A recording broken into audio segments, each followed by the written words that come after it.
Hello students, कल हमने इससे पहले वाली वीडियो जो है उसमें हमने 1.1 को हमने किया था। यहाँ पर हम एक्सरसाइज 1.2 करेंगे।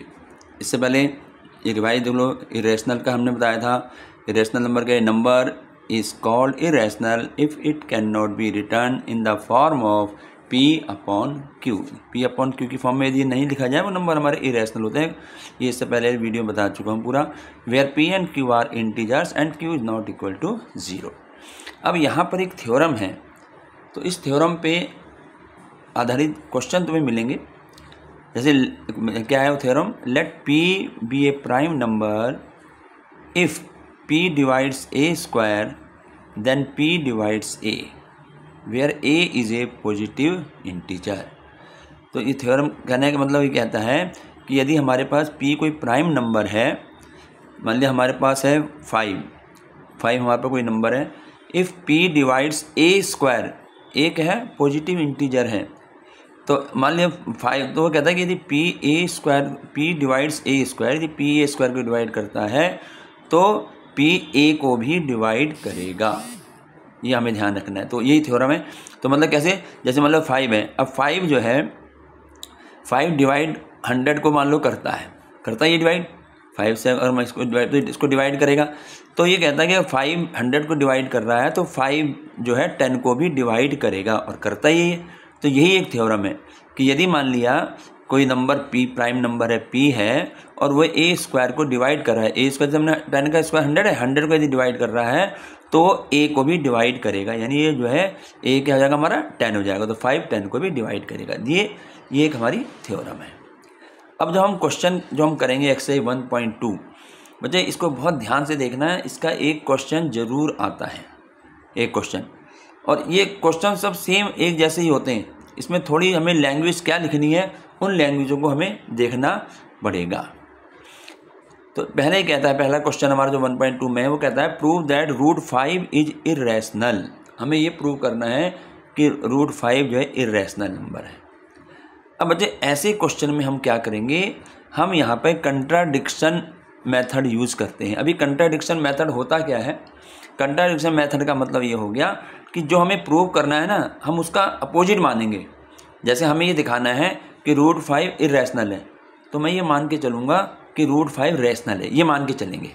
इसका कंट्राडिक्ट मान के चलेंगे, उल्टा इसका, ठीक है, ये मान के चलेंगे। और अब मैं इसको मान के चलता हूँ √5 जो है रैशनल नंबर मान के चलूँगा, तो मैं इसको आगे सॉल्व करते हुए इसको मैं गलत प्रूव कर दूँ तो हमारा आंसर ये हो जाएगा कि वो इरेशनल है। अगर मैं रैशनल मान रहा हूँ और उसको मैं गलत प्रूव कर दूँ तो इसका मतलब क्या हुआ, वो रैशनल नंबर नहीं इरेशनल है। तो ऐसे क्वेश्चनों में हमें कंट्राडिक्शन का यूज़ करना पड़ेगा। क्या है ये, बहुत सिंपल है, 1-2 क्वेश्चन करोगे तो ये इजीली हो जाते हैं। पर इसमें जो हमें लैंग्वेज हम लिखेंगे वो सब तुम्हें आनी चाहिए, वो लिखनी ही पड़ेगी हमें एग्जाम में। तो देखिए हम पहला क्वेश्चन देखते हैं, प्रूव दैट √5 इज इरेशनल। तो हम कैसे करेंगे इसका सॉल्यूशन देखें।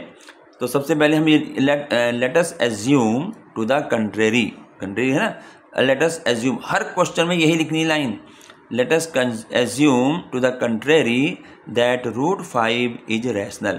है ना, इसका उल्टा कंट्राडिक्शन मेथड में इसका उल्टा मान के चल रहे हैं। तो हमने मान लिया, हमें दिखाना है कि √5 इरेशनल है, लेकिन हमें मान के चल रहे हैं कि √5 इज रैशनल। अगर ये रैशनल नंबर है, √5 is equal to rational number है, तो मैंने बताया रैशनल नंबर होता है P अपॉन Q की फॉर्म में होता है। तो हम इसको ले सकते हैं √5 is equal to A upon B where P not equal to 0। Rational में हमने डेफिनेशन ये बताई थी। तो अगर रैशनल नंबर है √5 तो हम √5 को लिख सकते हैं √5 is equal to A upon B, B is not equal to 0, और A B क्या है, where A and B are coprime numbers. अब ये शब्द आ गया को प्राइम। तो बच्चे अभी को प्राइम को समझ लो। हमने इससे पहले प्राइम नंबर समझे थे कि प्राइम नंबर क्या होते हैं, prime numbers which can be divisible by 1 and itself only. जो अपने आप से और 1 से डिविजिबल होंगे वो हमारे प्राइम नंबर होते हैं। को प्राइम नंबर क्या होते हैं, को प्राइम नंबर जो होते हैं ये नंबर हमारे 2 नंबरों को देख के चलते हैं। 2 नंबरों में देखेंगे, इसमें एक नंबर है 2। तो मैंने यहाँ लिखी डेफिनेशन देख लो, यहाँ 2 नंबर्स आर को prime if they know common factor other than 1। यानी इसमें को प्राइम नंबर वे नंबर होंगे जिनमें कॉमन एक के अलावा कोई भी कॉमन नहीं होगा। 1 तो कॉमन होगा, इसके अलावा कोई नंबर कॉमन नहीं होगा, वो नंबर हमारे को प्राइम नंबर कहलाएंगे। ठीक है ना। जैसे मान लिया मैंने यहाँ ले लिया 5 और 7, अब 5 के मैं फैक्टर करूँगा तो 5 × 1, 7 के करूँगा 7 × 1, तो इसमें कॉमन 1 है, तो यानी 5, 7 हमारे को प्राइम नंबर होंगे। तो इसलिए को प्राइम में और प्राइम में ये ध्यान रखना। ठीक है ना। प्राइम तो अब एक नंबर है, अब बताइए 5 प्राइम है या नहीं है, तो हम देखते हैं कि इसमें डिवीजन 1 से ज़्यादा और 5 से ज़्यादा और किसी नंबर से नहीं जाता, तो ये हमारा प्राइम नंबर है। लेकिन जब हम को प्राइम की बात करेंगे तो 2 नंबरों में कॉमन देखा जाएगा कि अगर 1 कॉमन है, सिर्फ 1, तो वो हमारा को प्राइम नंबर होंगे, और अगर 1 के अलावा कोई और नंबर भी कॉमन आ जाता है तो को प्राइम नहीं होंगे। तो हमने ये मान के चल रहे हैं हम कि जो ए और जो बी हैं ये हमारे को प्राइम है, यानी हमने मान लिया कि इनमें जो है 1 ही कॉमन है। ठीक है। अब आगे देखो क्या करेंगे। सो इसका हमने क्रॉस मल्टीप्लाई करी 1 करके, क्रॉस मल्टीप्लाई करी √5 b√5 = a। अब यहाँ इतना काम हर क्वेश्चन में यही करना है तुम्हें, तो ये √5 की जगह कुछ भी नंबर हो सकता है, √3 √7, वो आगे कराएंगे। तो अब स्क्वायरिंग बोथ साइड, दोनों साइड का स्क्वायर करा, तो देखें b√5 का स्क्वायर = a का स्क्वायर। अब b√5 का स्क्वायर जब करूँगा तो b का स्क्वायर तो b स्क्वायर हो जाएगा, और √5 का स्क्वायर क्या होता है 5 होता है ना, रूट हट जाता है, तो ये आ गया 5b² = a का स्क्वायर क्या है a स्क्वायर आ गया। तो ये 5b² = a स्क्वायर, इसको मैंने नंबर 1 मान लिया है, इस मान लो फर्स्ट नंबर मान लिया, इक्वेशन मान ली इसको जो। इससे मैंने b² की वैल्यू निकाली, तो b² हमारा होगा a² 5 मल्टीप्लाई में डिवाइड में आ जाएगा। तो इससे हमें क्या मतलब, इससे क्या पता लगा a² 5 से, therefore a² is divisible by 5, यानी a² जो है 5 से डिविजिबल है, या 5 डिविजिबल a, हम ऐसे ही कह सकते हैं। ठीक है ना। तो यहाँ पर हमारा ये बन गया कि a² इज डिविजिबल बाई 5। अब मैंने ऊपर थ्योरम पढ़ी थी ना कि यदि मान लो p कोई प्राइम नंबर है और a² को डिवाइड करता है तो p a को भी डिवाइड करेगा। तो इसी प्रकार से अगर 5 जो है a² को डिविजिबल हो रहा है कर रहा है तो a is also divisible by 5 उस थ्योरम के अनुसार। ठीक है, इतना समझ में आ गया। अब a यदि डिविजिबल है 5 से तो मैं क्या लिख सकता हूँ, so we can write a = 5c। 5 से डिविजन है, मैंने इसको लिख दिया a = 5c for some integer c, जहाँ पर c क्या है, कोई इंटीजर है। ठीक, तो a = 5c। अब ये जो a की वैल्यू आई है सब्सटीट्यूटिंग फॉर a, जो a की वैल्यू जो मैंने a माना है ये a = 5c, इसको मैं इस 1 में रखूँगा, इस a² की जगह ये रखा जाएगा। तो क्या आ जाएगा, देखिए 5b² ये था = यहाँ a² था, तो a की जगह हमने रख दिया 5c का स्क्वायर। ये मैंने यहाँ लिख दिया फ्रॉम फर्स्ट, जो नंबर 1 थे ना इसके अनुसार यहाँ पर रख दिया। तो ये आ गया 5b², इसका 25c² हो गया।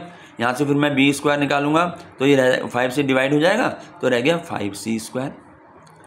यानी मुझे यहाँ पे ध्यान रखना है कि हमें जो है ना a² चाहिए, जैसे a² यहाँ है और यहाँ b² हमें ये होना चाहिए, क्योंकि हमने a और b लिए ना नंबर में, तो यहाँ से b² आ गया 5c²। अब इसका क्या मतलब है, जैसे हमने यहाँ करा था, जैसे हमने इसको बताया 5b² = a², तो इसका मतलब क्या हुआ कि b² इज डिविजिबल बाई 5, क्योंकि मैं अगर c² लेता हूँ 5 इधर के डिविजिबल हो जाएगा, तो ऐसे कर लो, चाहे यहीं पर लिख दो b² इज डिविजिबल बाई 5।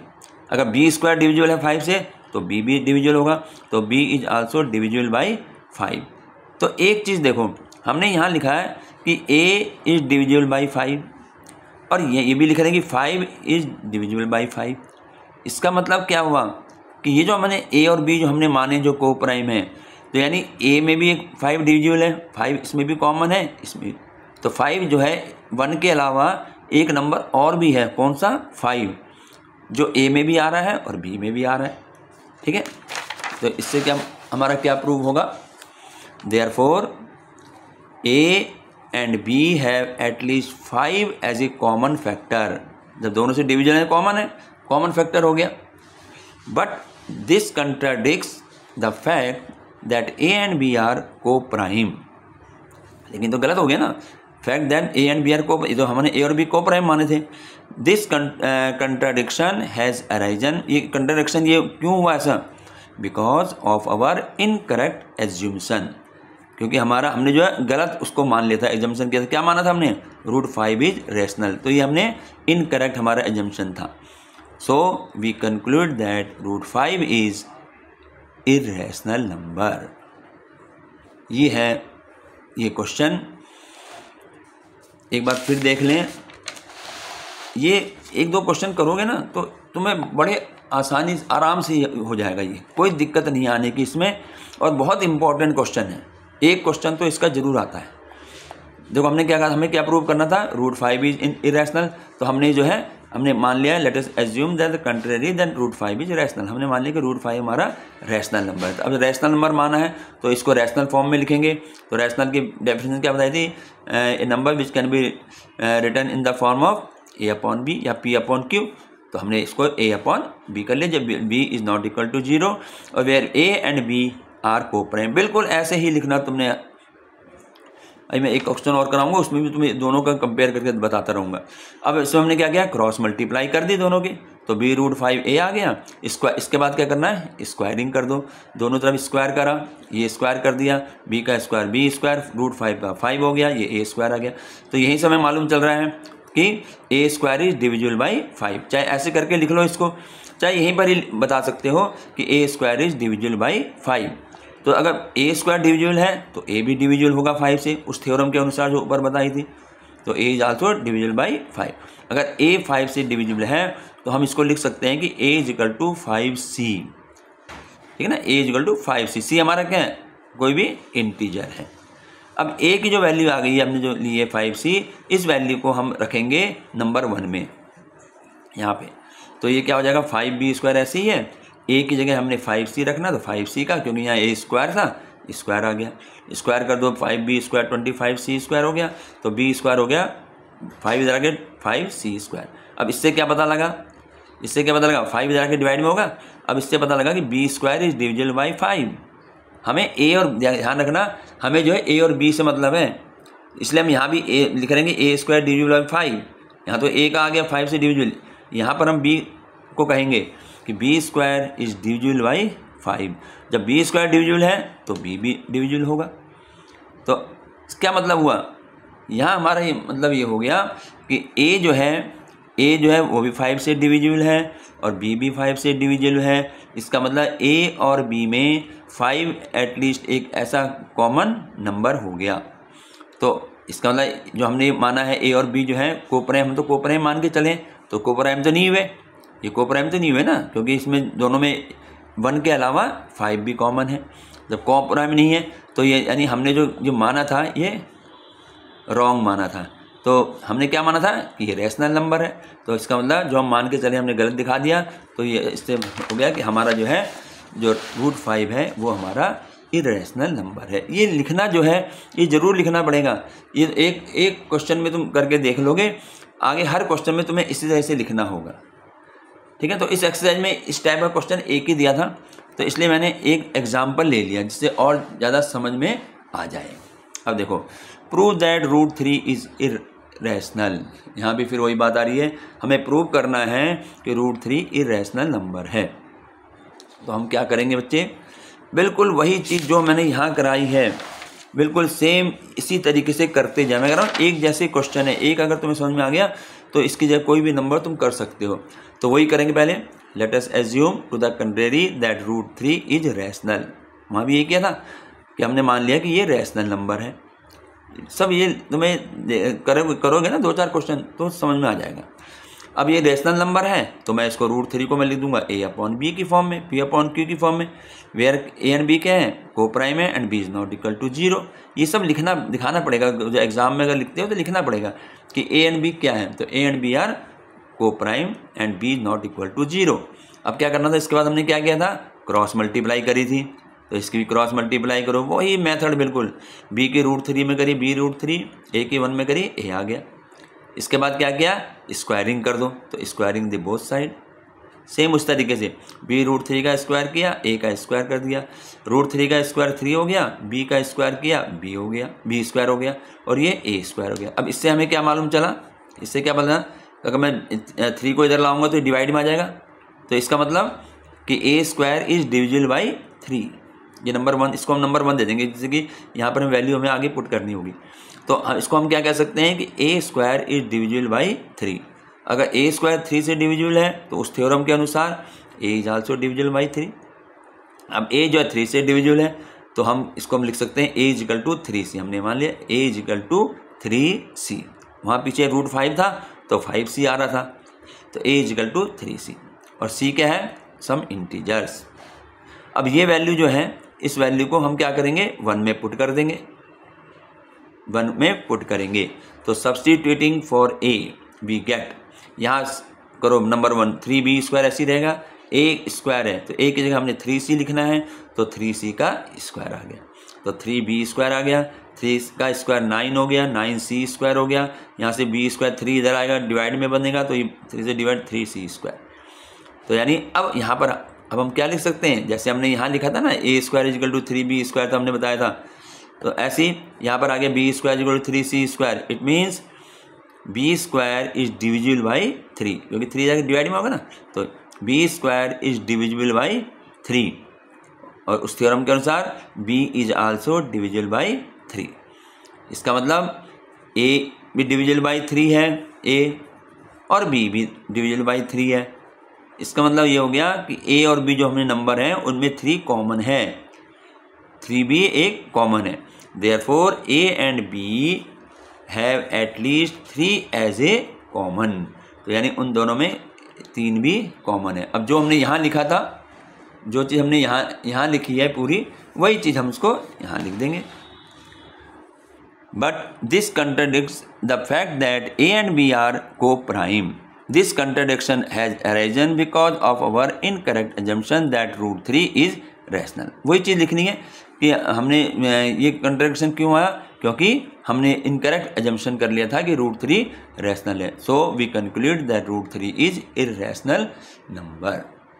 तो बच्चे इस तरीके से आप लोग जो है, जैसे मैंने 2 बताया, √2, √5, √3, तो आप लोग और भी निकाल, बुक में तो ज़्यादा नहीं दे रखा है, और भी निकाल सकते हो। जैसे हम रूट, जैसे हम हो गया √2 हो गया, √7 हो गया, √11 हो गया, तो ऐसे ये भी हम दिखा सकते हैं कि ये इरैशनल नंबर है। तो 2 क्वेश्चन यहाँ देख के करो और ये 2 अपने आप जो है निकाल के कोशिश प्रैक्टिस करोगे तो ये क्वेश्चन एग्ज़ाम में ज़रूर आता है। तो इसलिए ये ध्यान रखना है कि ये तुम्हें प्रैक्टिस होनी चाहिए, और जो जो यहाँ हमें लिखना है, किस तरीके से लिखा जाएगा, क्या a और b क्या है, ये सब हमें एग्ज़ाम में दिखाना होता है। तो इसकी प्रैक्टिस जब तुम करोगे तो पूरे तरीके से करना जैसे यहाँ बताया गया है। अब आ जाते हैं नेक्स्ट क्वेश्चन में। Prove that 3 + 2 √5 is irrational. अब बच्चे ये क्वेश्चन, जो इस टाइप के जो क्वेश्चन होंगे, ये इनको करने का तरीका उससे थोड़ा अलग होगा। वो जो क्वेश्चन हम, ऐसे क्वेश्चन हम कहाँ करेंगे जहाँ पर हमें नंबर ऐसे दिया हो कि √2, √3, √5, √7, जहाँ पर ऐसे इनको हमें इरैशनल दिखाना होगा, वहाँ पर तो हम अपना ये मेथड यूज़ करेंगे, पूरा इस तरीके से मेथड, ठीक है ना। जहाँ √2, √3 ऐसे दे रखे होंगे और जहाँ पर कोई नंबर इस तरीके से दिए हुए होंगे, वहाँ पर हमने जो है इसको थोड़ा सा अलग करना है, वो उससे इजी बन जाता है। देखो कैसे हम इसको लेके चल रहे हैं, हमें दिखाना है प्रूव दैट 3 + 2 √5 इज इरैशनल। हम क्या करेंगे, let us assume to the contrary that 3 + 2 √5 is rational. वही चीज़ हम इसको रैशनल मान के चलते हैं। अगर इसको रैशनल माना है तो रैशनल नंबर के अनुसार इसको लिखना पड़ेगा। तो 3 + 2 √5 is equal to a/b, b is not equal to 0 and a and b are coprime. वही बिल्कुल उसी तरीके से। इसके बाद हमने क्या किया, अब इस बात को, अब यहाँ पर देखो क्या करना है, यहाँ पर इस रूट को जो है ना हमें अलग करना है। इस रूट को, कोई भी क्वेश्चन ऐसा आता है तो जब ऐसे पहले a/b की फॉर्म में लिख दिया, उसके बाद हमें इस रूट को अलग करना है, यानी इस रूट को मैं एक साइड रखूँगा। तो 2 √5 यहाँ रख दिया, 3 को इधर ले गए तो a/b - 3 हो गया। यहाँ मैं इन दोनों का एलसीएम ले लूँ 3/1 करके, b हमारा एलसीएम आ गया। यहाँ बी से बी कैंसिल तो ए आ गया, -1 से करेंगे जब बी टाइम्स जाएगा, 3 से मल्टीप्लाई कर दी 3b आ गया। तो 2√5 is equal to a minus 3b upon b। तो √5 is equal to a minus 3b upon 2b। ये 2 जो है इसका ये क्या आएगा, मल्टीप्लाई में है, डिवाइड में आ गया। तो यहाँ पर ऐसे जो भी क्वेश्चन होंगे यहाँ पर हमें सिर्फ रूट वाला रखना है, बाकी सबको हमें इधर ले जाना है। तो √5 is equal to a minus 3b upon 2b। अब देखो इसमें क्या लिखना है, अब क्वेश्चन सिंपल हो जाता है। Since a and b are integers, ठीक है, a and b are integers हैं, we get a minus 3b upon 2b is rational. होगा भाई, a और b कोई भी इंटीजर हमने ले रखे हैं, इंटीजर नंबर है कोई ये, और इंटीजर नंबर अगर मैं जैसे मान लिया हमने कोई इंटीजर नंबर लिया, उसको माइनस करके डिवाइड करेंगे तो भी वही हमारा क्या आएगा, p अपॉन q की फॉर्म में आएगा तो इसी फॉर्म में। तो we get a minus 3b upon 2b is rational. तो हमारे पास ये सारा हमारा रैशनल नंबर बनेगा। एंड सो अगर ये रैशनल बन गया, ये किसके इक्वल है, √5 के। तो अगर ये रैशनल है तो ये भी रैशनल होगा। सो √5 इज रैशनल। इसका मतलब इसके अनुसार हमारे पास √5 भी रैशनल नंबर हो गया। बट लेकिन √5 क्या है, this contradicts the fact that √5 is irrational. Fact क्या है, फैक्ट तो ये है ना कि √5 इरैशनल नंबर है, पीछे भी अभी करे हैं। तो इसका मतलब this contradiction has arisen because of our incorrect assumption. फिर वही लिख देंगे, क्योंकि हमारे पास ये आ गया ना भाई ये रैशनल नंबर है तो ये भी रैशनल होना चाहिए, लेकिन हमें मालूम है ये √5 रैशनल होता नहीं है, ये इरैशनल नंबर है। तो ये हमारे पास इक्वल तो नहीं हुआ, फिर ये अगर ये इरैशनल हो गया, इरैशनल इक्वल तो नहीं हुआ। तो ये कंट्राडिक्शन क्यों हुआ, reason because of our incorrect assumption. तो हमने जो गलत माना था, क्या माना था हमने शुरू में, हमने क्या माना था कि 3 + 2√5 इज रैशनल। जो हमें मान के चले थे ये हमारा गलत था। तो so we conclude that 3 + 2√5 is irrational. इसमें यहीं पर क्वेश्चन समाप्त हो जाएगा। तो जहाँ पर इस टाइप के क्वेश्चन होंगे वहाँ हमें यही दिखाना है। और इसमें भी क्या करेंगे, रूट को अलग ले जाएं एक तरफ, और फिर ये पूरा का पूरा। अब देखो ये इंटीजर है, यहाँ पर जो है कोई भी नंबर होगा तो ये अपॉन में तो आएगा। कोई भी नंबर हम ले लेते हैं तो अपॉन में ही आएगा। भाई देखो जैसे मान लिया ए मान लो मैंने 4 लिया और b मैं 3 ले रहा हूँ, ठीक है। तो क्या होगा, अगर मैं इसकी वैल्यू पुट करूँ तो 4 - 3 × 3 अपॉन 2 × 3, तो ये गया 4 - 9 - 5 आ गया और नीचे 6 आ गया। तो ये भी हमारा क्या हुआ, रैशनल नंबर हुआ। तो इस तरीके से हमने यहाँ दिखा दिया था कि अगर ये ऐसा नंबर आ, ये पूरा का पूरा रैशनल बन जाएगा, ये रैशनल होता है, ये भी रैशनल होना चाहिए, लेकिन ये हमारा इरैशनल है। तो इस प्रकार से ये छोटे से फॉर्म में ये क्वेश्चन का आंसर हो जाएगा। क्वेश्चन नंबर 3 देखें। Question number 3, prove that the following are irrational. अब हमें दिखाने हैं ये इरैशनल नंबर हैं। वो ये जैसा भी करे हैं सारे हमने उस तरीके से। तो देखें क्या करेंगे, नंबर 1 लो, पहले है 1/√2। तो 1/√2, ये अगर सिर्फ √2 होता तो हम इसको उसी तरीके से करते जैसे पहला क्वेश्चन किया था। तो यहाँ पर हम क्या करेंगे, let us assume to the contrary that 1/√t is rational. वही लिखना है, दो तीन क्वेश्चन करोगे सब ये भी मालूम जाए कैसे क्या लिखना है।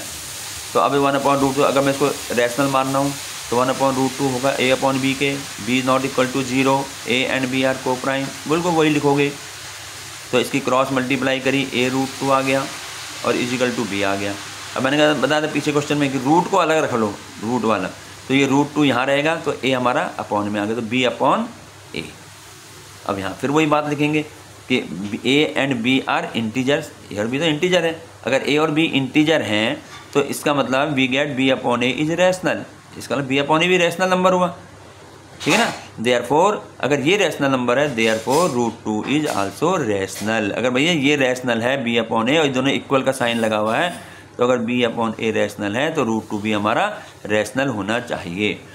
But this contradicts the fact that √2 is irrational. लेकिन √2 हमारा इरैशनल है, हम जानते हैं।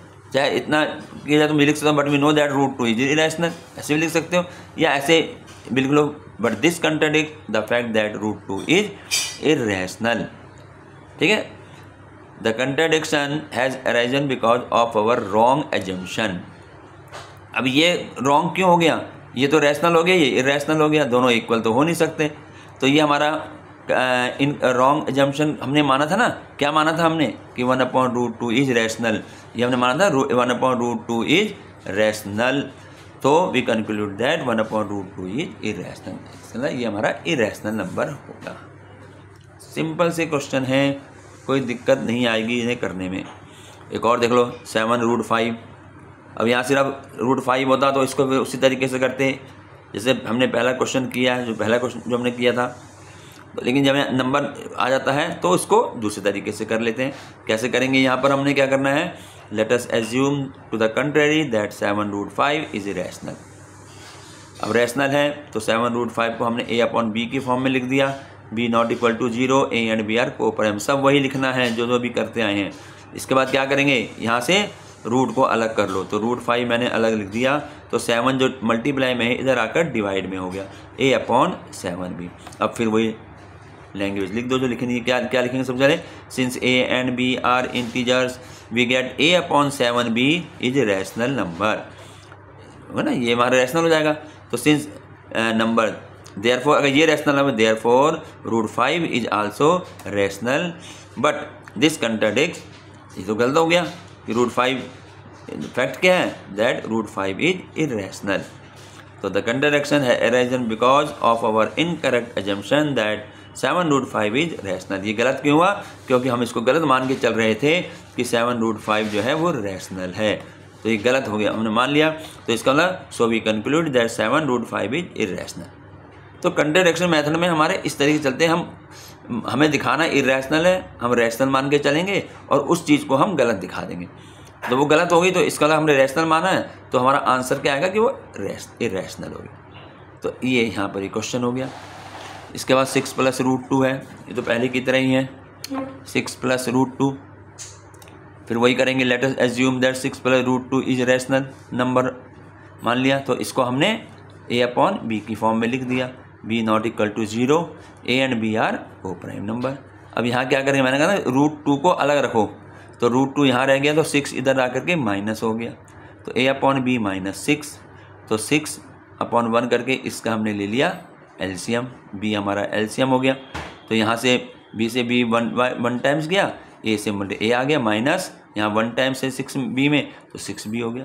तो √2 इज टू a - 6b/b, ये b है नीचे जो है b, इसको b से b ही b। तो अब फिर वहाँ वही बात लिखेंगे, since a and b are integers we get a - 6b/b is rational number, ये पूरा का पूरा रैशनल में आएगा, ठीक है ना number. Therefore √2 is also rational number, जब ये रैशनल है पूरा तो ये भी रैशनल नंबर होगा, rational number. But this contradicts the fact that √2 is irrational. Fact तो ये है कि √2 हमारा क्या है, इरेशनल नंबर है। तो the contradiction has arisen because of our incorrect assumption, हमने गलत माना था, क्या हमने गलत माना था कि 6 + √2 इज रैशनल, तो ये जो गलत हो गया कि हमने इसको रैशनल माना, तो क्या रहा, so we conclude that 6 + √2 is irrational number. तो बच्चे यहाँ पर हमारा जो है ये 1.2 समाप्त हो जाती है। इसमें यही 2-3 ही क्वेश्चन जो नई बुक आई है उनके उसी के अनुसार मैं करा रहा हूँ। तो यहाँ पर ये हमारी चैप्टर 1 जो है ये पूरा हो जाता है। तो उम्मीद है आप लोगों को समझ में आया हो।